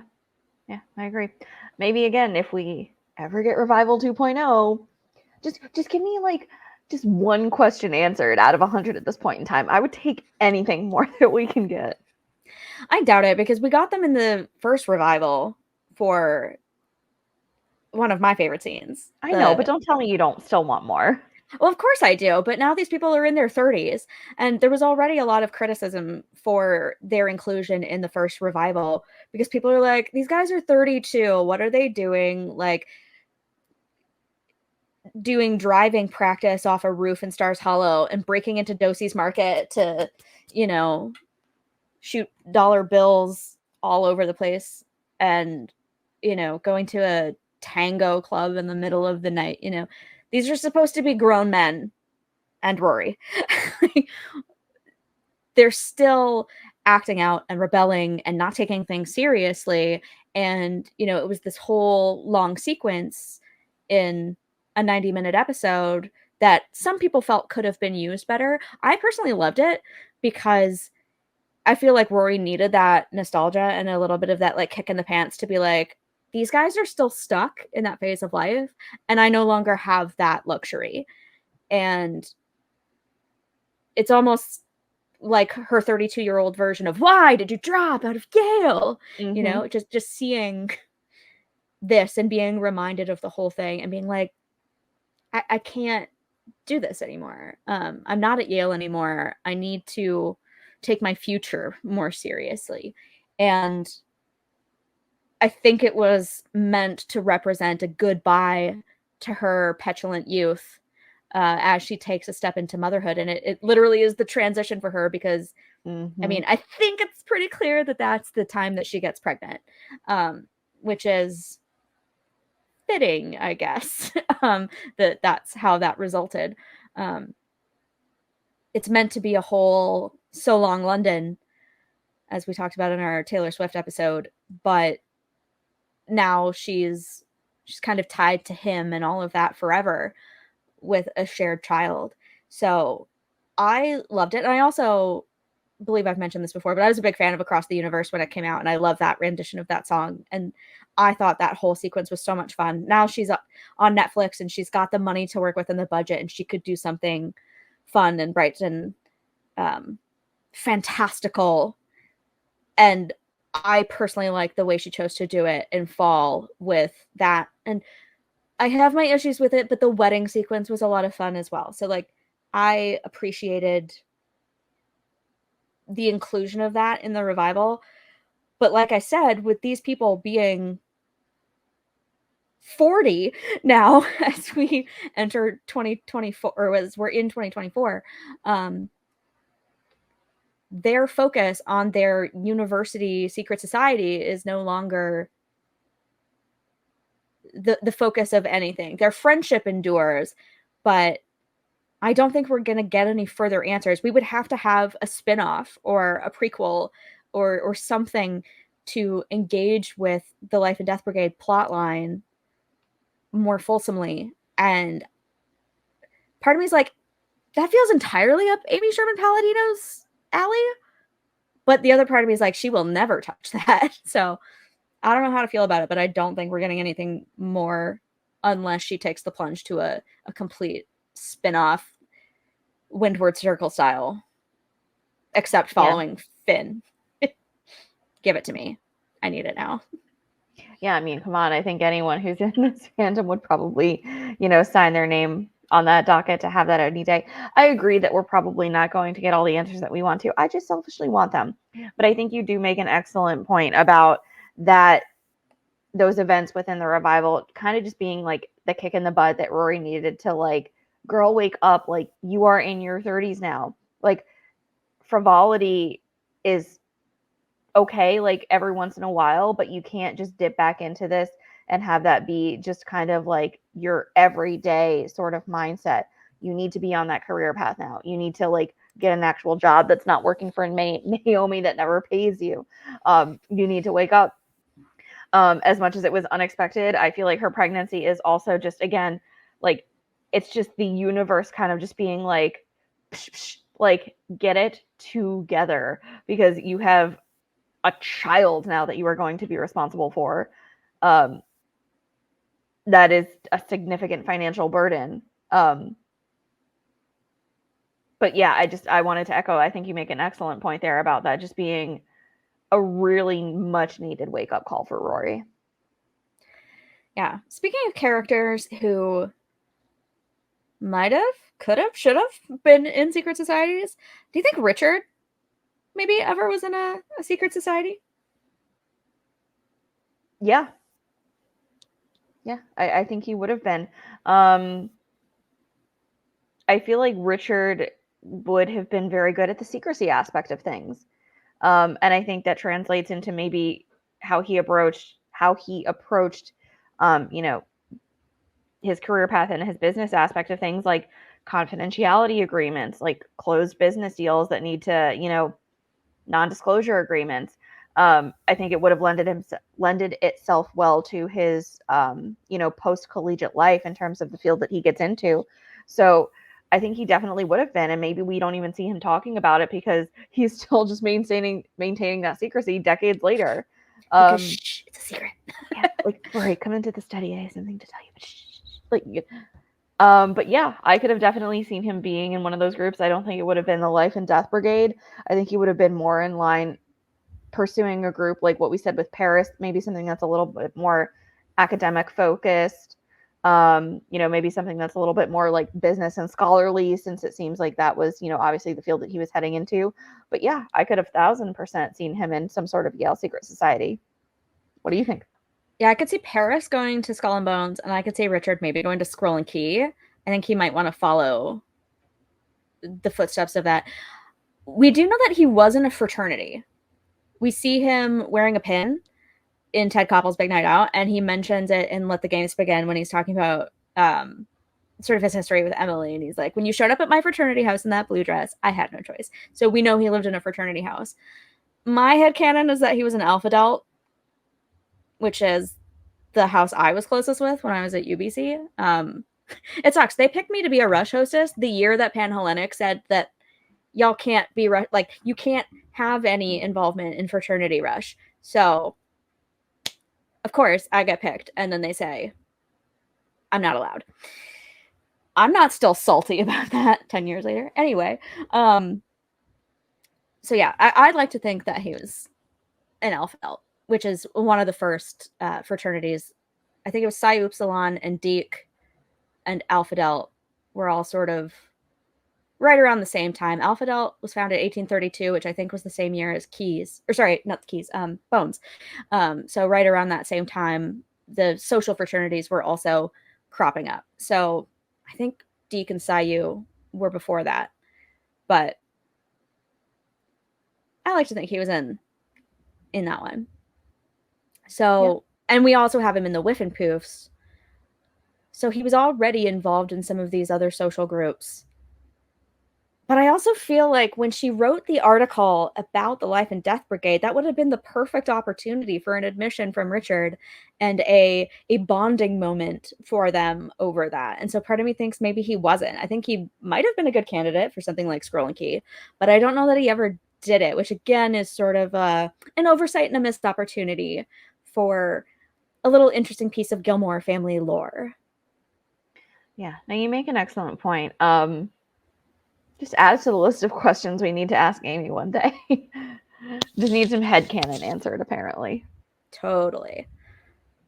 Now that you mention it, I feel like if I did get a chance to sit down with Amy, I would ask a lot of these questions as opposed to like more about the relationships or whatever, or the behind the scenes stuff. I mean, granted, I do need the behind the scenes tea, but the Yale stuff is big for me. This is kind of my like particular interest pet project, if you will. Obviously, this is how I nerd out, is reading books about Yale secret societies, and like not just one, but multiple, and going down these crazy rabbit holes. So this would definitely be an area of interest for me where I need more info. But I feel like one of the last things, maybe there might be more, I might be lying about this, but one of the last things I definitely think we need to talk about is sort of how the Life and Death Brigade is structured when Rory is sort of wandering around the first night at the big event in You Jump, I Jump Jack. She talks to Stephanie, who is Gorilla Mask Girl. Ooh, what a pretty nickname. And she asks if Logan is the head of the group, and Stephanie says, there's no head of the group. We're an anarchy collective. We don't recognize leaders per se. Oh, that's the secret. I shouldn't be talking to you. And so I thought it was really interesting that as we've been talking about this group that seems to be very rebellious and impulsive and sort of predicated on frivolity, I love that word, good use of that word, has an anarchic organizational structure, if that can even be said to be an organizational structure. I mean, the concepts and branches of anarchism are numerous, and I don't have time to go into that whole history, but you know, it's a social and political philosophy and movement against all forms of authority, which absolutely fits the bill here. And you know, the term comes from the Greek without a ruler. And so obviously no leader. So who plans these things? How does it get done? Is it truly a big collective, or what happens? But anyway, I find it interesting that they're an anarchy collective because, as I mentioned earlier, it seems they were formed around 1896 at a time when there was a lot of social and economic change. And that happened to be the year that anarchists were sort of like expelled from something called the Second International Workingmen's Association. I can't talk anymore. So like it was a class union that came up around the anarchist movement in Europe. And so out of this union, the anarchists were expelled in 1896. And it's right around that same time. So given that a lot of Yale secret societies formed as a way to have places to discuss things that weren't taught as part of the Yale curriculum, things that might have gone against the political tide of time, that this was happening at a time where there was so much social and economic change. There was globalization, there was industrialization, suffrage, labor movements, all of that, that a secret society would pop up at Yale that was formed on sort of an ideal of anarchy is fascinating to me, because they're gathering around this idea, or this extreme political idea, and it bred a group that partakes in extreme stunts as a way to protest the direction of society or particular social movements or capitalism or whatever. You know, these are the kids of extreme wealth. And so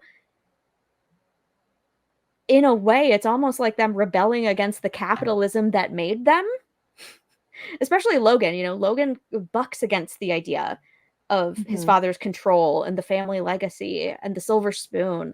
And eventually he gives that all up, although maybe he takes it back.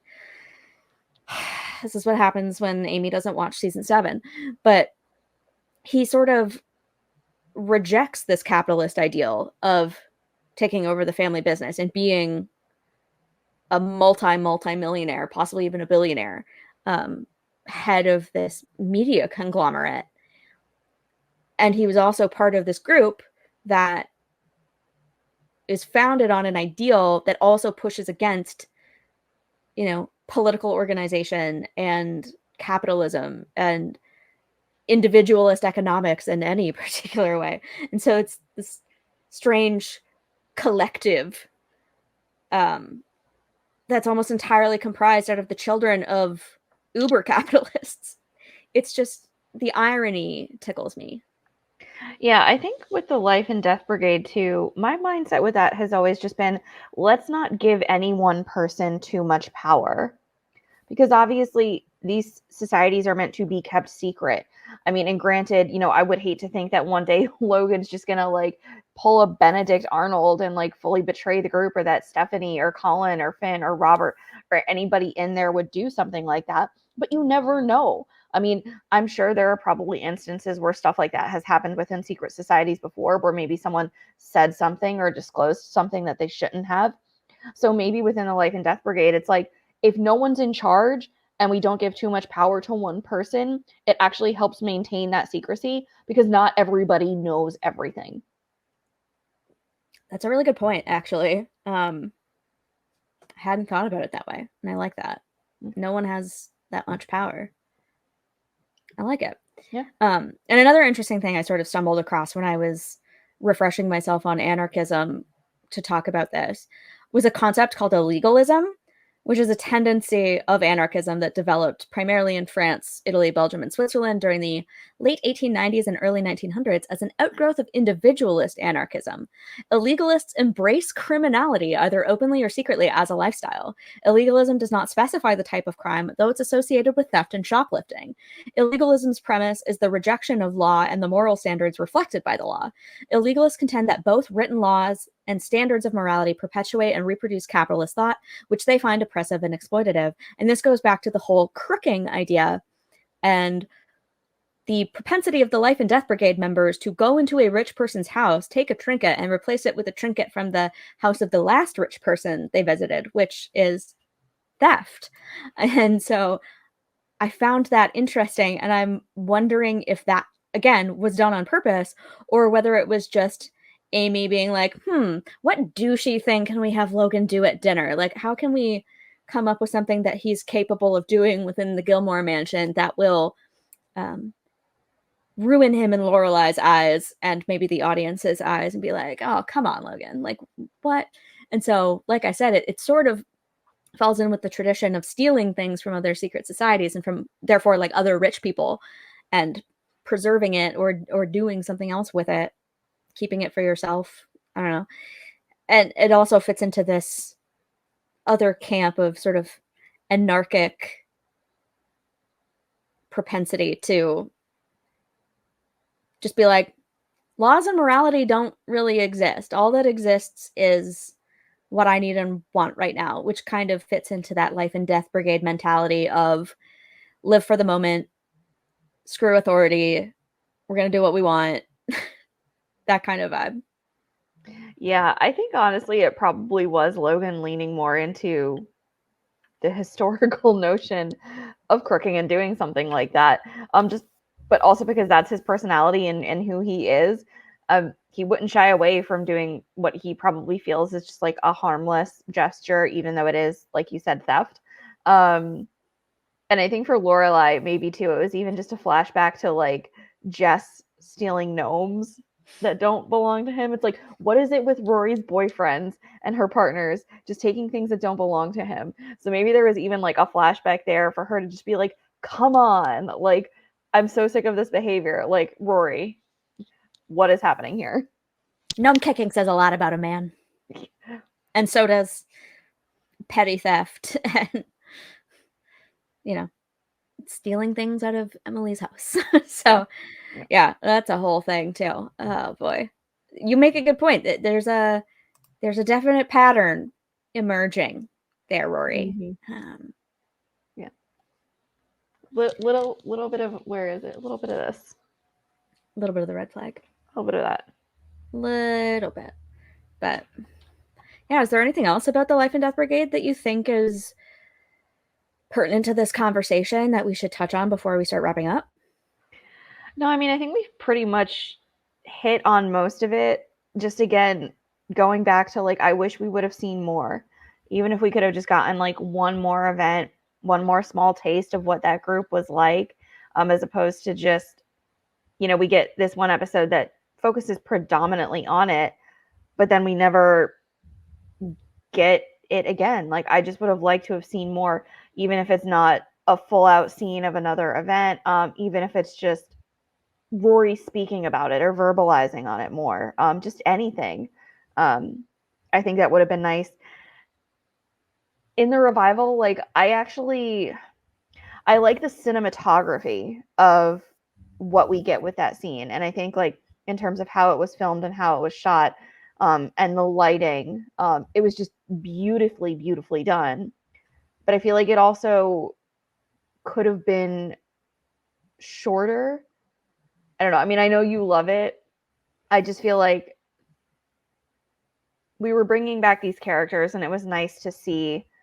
But I will echo what you said. At that point in time, how old are we here? Like, why are we doing these sorts of things? We're still buying out bed and breakfasts and bars just because we want to like have the exclusivity behind them. It just felt like it was a nice flashback, but not necessarily the easiest pill to swallow in terms of believe it. How much you can believe anymore. Yeah, and I think another thing that the revival generally struggles with, and like, what's the word I'm looking for? Like, suffers from, is a lack of attention on the right characters and the right plot lines, if you will. I think there are a lot of sort of like stunt moments that stand in for actual character development and real plot, just because Amy has essentially free reign in a playground now. And so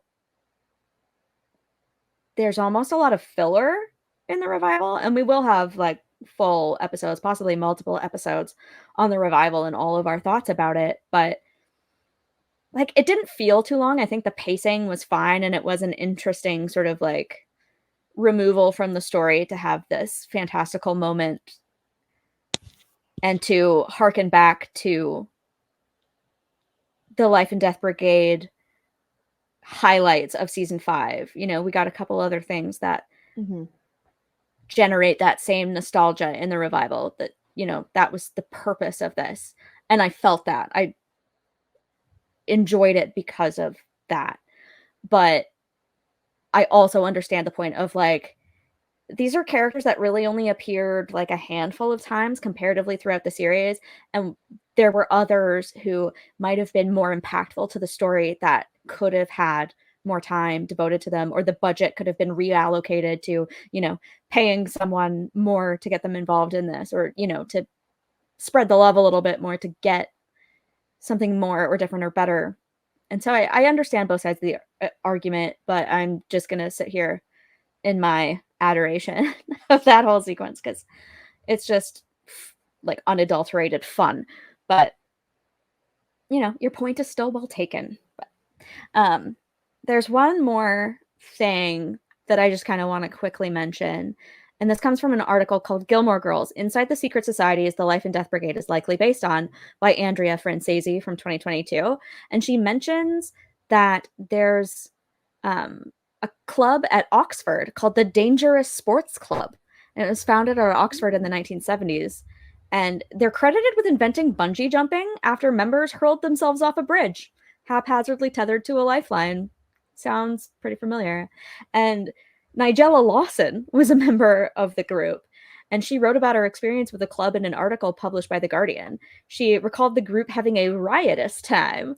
The events were well organized and heavily planned, and all required formal attire for the spectacle of it. Lawson even included a photo of herself playing croquet while being carried around in a litter during a club event. In a completely unrelated moment, Nigella Lawson was once referenced in Gilmore Girls. The mention had nothing to do with her connection to the Dangerous Sports Club. So I thought that was like a fun little call out, and it definitely feels like that was part of the inspiration because, as we were saying, this club isn't really a direct ripoff of Skull and Bones. It's very different from that sort of hyper elite, best of the best. You need to be sort of a well-rounded person who's involved in leadership on campus and who has a high GPA. You know, you are the creme de la creme of your class. Whereas the Life and Death Brigade is just like, you've got this sort of rebellious, adventurous spirit that fits in with our whole ethos. We want you to come jump off of things with us. So I think it's an interesting amalgam of different secret societies that we see around. Actually, like a closer ripoff of the Skull and Bones happens in Greek, fittingly enough, which is another show I've been rewatching lately. I've just been down like such a rabbit hole of nostalgia with sorority stuff and thinking about the Puffs and my own time in a sorority, and I've been rewatching Greek, which I originally watched while it was airing and while I was in my sorority. And I don't want to give like too much away, but there are some characters who get tapped for a secret society in that one. And there are coffins and there are robes and rituals and all of that kind of stuff that are very clearly references to Skull and Bones, whereas the Life and Death Brigade is this interesting compilation of ideas from different schools and different countries, even given, you know, Dangerous Sports Club is from Oxford. So I think there's a little bit of Anglophilia in the show, especially the whole Asher thing and the mentions of Oxford with that, and some of Rory's allusions and all of that. So it doesn't surprise me that there is a little tinge of influence from England and not just American history and American secret societies. So it's all just like a really bizarro mix of stuff from the twisted mind of Amy Sherman Palladino that asks more questions than it answers, and it just gives us a rollicking riotous good time with antics that you probably didn't get on any other TV shows of the time. Yeah, I agree. We'll have to pick her brain about it one of these days when she comes on the pod. Totally. Yeah. Um, yeah, it's, you know what, this whole research endeavor has given me a bunch of spin-off ideas as well, so stay tuned for more episodes. Like, this was a 60 some odd page document, and we didn't even hardly scratch the surface of some of the other history stuff. And so I've got a few more episodes planned for maybe us debating elitism. I kind of want to have like an actual like debate style episode where we take opposing positions of like elitism sucks, elitism's not so bad actually, and like fight it out, because I think that would be fun. And then there are, you know, just numerous other historical references and people who are attached to Yale University, and having sort of like a fun facts episode about the Gilmores and their connections to Yale on the whole. We probably need to do some more like character deep dives on the Life and Death Brigade guys, and obviously Logan. We still haven't tackled his character very much yet, so we've got to get there as well. Um, a few other episodes on like cultiness. I've done a lot of like personal research on and thinking about cults in general, especially with the Puffs thing and this. And I initially wanted to have a whole episode on cults, but I was like, there's too much here. We can't do this all in one episode. It's too like disjointed and all over the place. So let's like split this into a bunch of different things.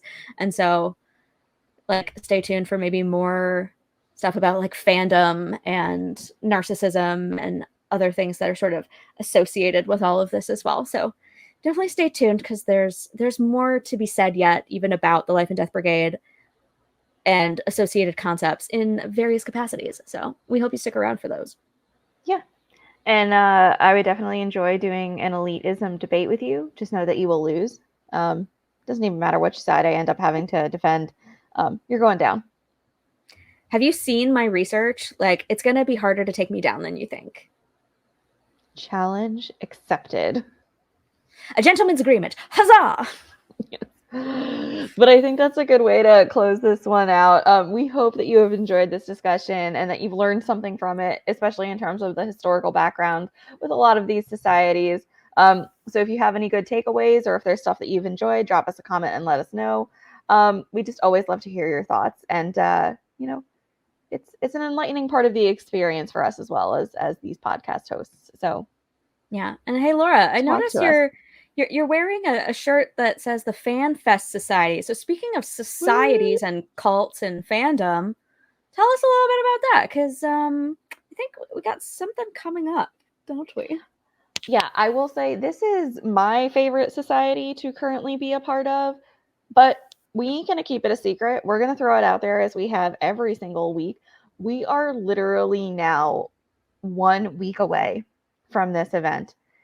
Next week in Guilford, Connecticut is the most joyous Gilmore Girls weekend we will ever have in our lives. Anyone who is attending will ever have in your life. October 18th through 20th, Guilford, Connecticut. Cast and crew from the show will be there. Panels will be hosted. Meet and greets are there with the people that are attending. The fandom is, you know, just comprised of some of the most amazing and just kind people that you will meet. I don't care that we're a week out. It's still it's not too late for you to attend. There are still people who are selling tickets who maybe not be able to go last minute. You know, check into that if you can. Although I think the name change date may have Yeah, the passed. name it may have. But case in point, we will be there next weekend. I'm sure we'll be sharing updates from that event. We'll do an entire follow-up episode once the weekend is over, just highlighting our experience. If you're not able to attend the Guilford event, there is a FanFest cruise that is going to be happening in January, leaving out of Florida, that will also have cast on a boaty boat for a weekend, just sailing through the Bahamas and Key West with you. We will include a link to the website in our description below. Go consider attending that. These events are just honestly some of the most amazing experiences that you can have. So we encourage anybody to look into them further if you want more Gigi in your life. I can't wait. Like, I mean, we're recording this in advance, obviously, but as of the drop of this, I'm a week away from karaoke with Eris Alvarado, and meeting Life and Death Brigade member Robert, aka Nick Holmes, is going to be there, and potentially Mitchum Huntsberger as well. Presumably Mitchum Huntsberger.